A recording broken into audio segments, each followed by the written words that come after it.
Элибизде жакшы сөз бар. Билгениң 1-9 болсо, билбегениң 99 дейт. Анда эмесе билбегенди билгизген, мээге сезим киргизген, жана ошондой эле унутканды эстеткен, акыл куржунубузду толтура турган учур келип жетти. Суроо жооп амалы. Эң алгач суроо жоопту баштардан алдын белектерибизди бир катар тааныштырып койсок, мына бул жакта көздүн жоосун алган тесме, ошондой эле жыпар жыттанган миск, жана да кудуреттүү Кудай Тааланын кереметин, биздин жараткан заттын бир кудуретин көрсөтө турган буюм. Эми эң алгачкы сурообуз биздин пайгамбар саллаллаху алейхи вассаламдын жашоосуна, сүннөт дуаларына тиешелүү болмокчу. Дээрлик бардыгыбыз эле күндө күскүгө көрүнөбүз. Эми ошол күскүгө көрүнгөндө кандай дуаны окуш керек? Ошол дуаны арабчасын айтып бересиздер. Ошо менен биргеликте котормосундагы сонун кылып айтып бересиздер, машалла. Жооп берүүчүлөр көп экен, гана дагы бир убакыт беребиз. Кол көтөрүңүздөр, барыңыздар, машалла. Бул байкебиз биринчи кол көтөрдү окшойт. Сиз, келиңиз, микрофон берип коюңуздар. Жоопту кайлагабыздан. Күзгүгө каранганда кайсы дуаны окулуш керек? Аллахумма ахсанта хулуки ва ахсан хулуки. Кыргызчасы? Манизи мени чырайлуу кылып жараткан Аллах Таала мактоолор болсун. Ушундай унтук болун манизин. Машалла, машалла. Жок, кол көтөрүп айтабыз. Инибизге, жооп бир аз толук болбой калды экенсиз. Аксакал атабыз коюп коюңузчу экенсиз, бул жакта аксакал атабыз алдыда биринчи сапта. Машалла. Дуаны кайрадан айтыңыз. Аллахумма анта хазанта хулуки ва хазин хулуки. Туура болду арабчасы, кыргызча котормосу. Сыртымды чырайлуу болгон, ичимди дагы чырайлуу болоюн. Машалла, дээрлик жооп туура болду, машалла. Келиңиз, белеңизди алып кетиңиз. Мына сиз дагы өзүңүз Кудайдын куттуу күнү чырайыңызды карап туруш үчүн көзгө атайын жана көз тийүүдөн, ар кандай кырсык балерден, жин шайтандан сактаган Манзил аттуу китеп, машалла. Жоопту дагы бир рет баарыбызга кайталап коелу. Күзгө караганда окула турган дуа: Аллахумма анта хассанта хулqi фахассин хулуqi. Эми мунун мааниси кандайча десеңиздер, о Алла, сен менин сырткы келбетимди чырайлуу кылдың, эми кулктун өзүмдү да жакшы кыл деген дуа, машалла. Караңыздар, пайгамбарыбыздын ар бир амалында бир гана позитив камтылган. Ошого иншалла ушул сүннөт амалдарга баарыбыз тең аракет кылып күндө амал кылайлы иншалла. Экинчи суроого кулак салабыз. Дагы кыргыз элинде жакшы сөз бар. Жигиттин көркү сакалда, сөздүн көркү макалда дейт. Негизинен эле бул макал элибиздин улуттук баалуулуктары өз ичине көп кырдуу каймана маанилерди камтып, эстөөгө жеңил, айтууга элпек болгон таам айтасын айтылган сөздөр.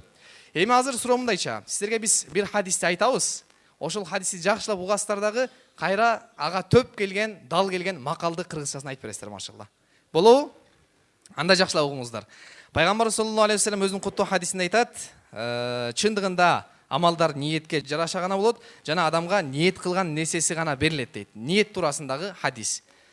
Көпчүлүк китептер ушул хадис менен башталат. Ошого ушул хадиске төп келген кыргызча макалды айтып бериңиздер. Шарт коюп коелу, 2 макал. 2 макал. Ойлонуңуздар. Экөөсүн айтам деген байке, машалла. Келиңиз. Микрофон берип коюңуздар. Ниет туурасында айтылган 2 макал ушул хадиске төп келген. Жакшы ниет жарым ырыс. Жакшы ниет жарым ырыс дейт, баракелде. Бир дагы бирөөсү. Байке берип коюңуз. Негизи экөөнү толук айтсаңыздар жакшы болот. Эмнени эксең ошону аласың. Эмнени эксең. Жакшы ниет жарым ырыс. Бул бир аз бир аракетке, амалга байланыштуу болуп калды, сиз айткан макал. Айта бериңиз сиз. Ниети жаманды ит капсын дейт. Бул баягы коркунуч катары айтылып калды, сиздерге дагы баягы коркутуу иретинде жамандыктан кайтаруу максатында айтылган макал экен, машалла. Бул да түп келбей калды анча бир аз. Пенде пейлен туат. Машалла. Жакшы ниет жарым ырыс. Разыстарбы атабыз көрели, машалла. Табылды, машалла. Келиңиз анда ата.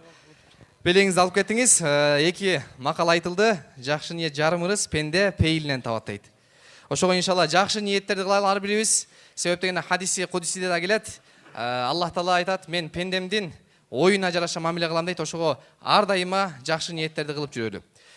Андан кийинки сурообуз бул ушул куттуу Рамазан айында дагы ушунча сааттап күндүзү чаңкап ач кол борозо кармаган адам дагы, ушинтип түндө Куран тилават кылып сааттап тарайбите турган адам дагы ушул берекелүү айда кечирилбей калат. 4 түрлүү адам.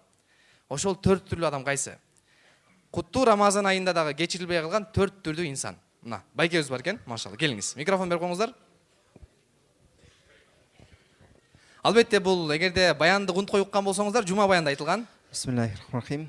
Биринчи киши ар дайым арак ичип жүргөн киши. Ар дайым арак ичип жүргөн киши. Экинчи киши болсо ата энесин капа алган киши, наразы кылган. Туура. Үчүнчү бул туугандар менен мамиле түзгөн киши.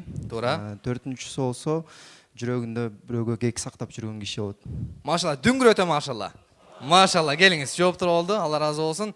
Төртөн тең так кесе бир туруш менен айтып берди байкебизге. Мына сизге көздүн жоосун алган тесме жана ошондой эле орозонун маселе аттуу китеп. Жоопту дагы бир ирет кайталап коелу. Ушул куттуу Рамазан айында дагы кечирилбей калган 4 инсан бар. Алардын биринчиси бул аракеч, экинчиси ата энеси наразы болгон, үчүнчүсү тууганчылык мамилени түзгөн жана жүрөгүндө кек сактаган инсан дейт. Аллах таалам баарыбызды ушул 4 айтылган жаман сыпаттардан сактап, ушул айда толук күнөөлөрүбүздү кечирип, өзүнө дагы жакындатканга мүмкүнчүлүк берсин. Кийинки суроого жоопко чейин сак саламатта калыңыздар.